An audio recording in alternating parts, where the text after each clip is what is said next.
100 tokoh ini seperti pada butir ketiga. Kalau butir kedua yang bahkan tadi dibacakan secara bersama-sama, kami dengan penuh keyakinan dan kesadaran menilai bahwa Pilpres 2024 curang secara sistematis, secara terstruktur, sistematis dan masif, bahkan disengaja. Maka oleh karena itu, tolong diperhatikan posisi dari ini, mendesak dilakukannya audit forensik terhadap IT KPU. Ini sudah pikiran banyak orang juga.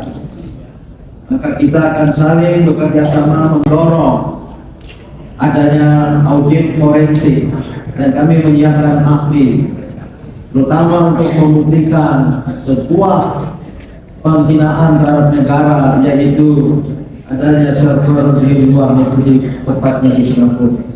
Yang kedua, pengenaan sanksi hukum dan etik atas mereka yang melakukan pelanggaran. Entah nanti apakah ada lembaga penegak hukum negara yang melakukan itu, atau kita tunggu ada kawan-kawan yang akan melakukan People's Tribunal. Yang ketiga, ya, nah ini agak kenahan, mohon maaf, di antara kami belum ada kesepakatan karena ada beberapa pikiran. Tadi banyak didengar polnya tinggi agar dilakukan pemilu Pilpres ulang secara menyeluruh dari awal. Ada juga yang tidak setuju karena boleh jadi hal demikian menguntungkan pihak tertentu. Maka posisi dari pernyataan ini, pengulangan penghitungan suara berdasarkan hasil pemungutan suara di TPS sampai kepada C1 ya, yang telah diverifikasi keabsahannya. Jadi bukan hanya rekapitulasi di TPS sampai C1 dibiarkan begitu saja, diverifikasi karena ada perolehan suara sebuah atau paslon tertentu melebihi jumlah total pemilih di TPS itu. Banyak sekali data tentang itu. Jadi diverifikasi keabsahannya dulu, baru dilakukan penghitungan secara terbuka dan transparan. Tidak boleh lagi diam-diam, apalagi tidak ada saksi dari paslon-paslon dan seterusnya. D, silakan dengar atau tidak dengar, penghentian pengumuman hasil hitung cepat quick count dan real count oleh KPU. Ini juga ada pikiran karena sekarang ada gejala instruksi menghentikan penghitungan di tingkat kecamatan yang kemudian akan berakibat partai tertentu yang sekarang 0, itu akan dibengkakkan perolehan suaranya. Maka saya tidak setuju juga. Yang kedua, kawan-kawan, biar jelas, kami semua mendukung penggunaan hak angket oleh DPR atas penyelenggaraan pemilu. Dan berikut kami juga ngirim surat. Yang ketiga, yang nomor 5 itu, tolong di,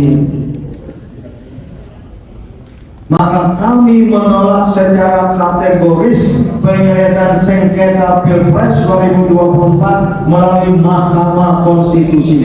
Yes. Inilah posisi kawan-kawan semua, khusus gerakan ini, karena kita berada di banyak simpul-simpul gerakan, adalah gerakan moral yang justru besar sekali akibat dan konsekuensinya.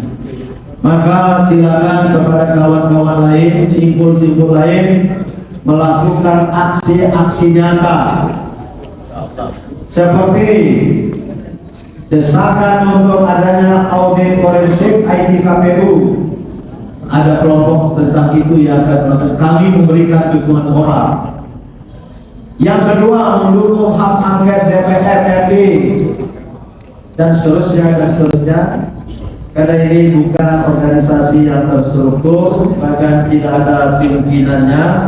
Saya sebut dalam undangan hanyalah moderator, maka mungkin legal standingnya untuk melakukan langkah-langkah nanti akan kita pikirkan.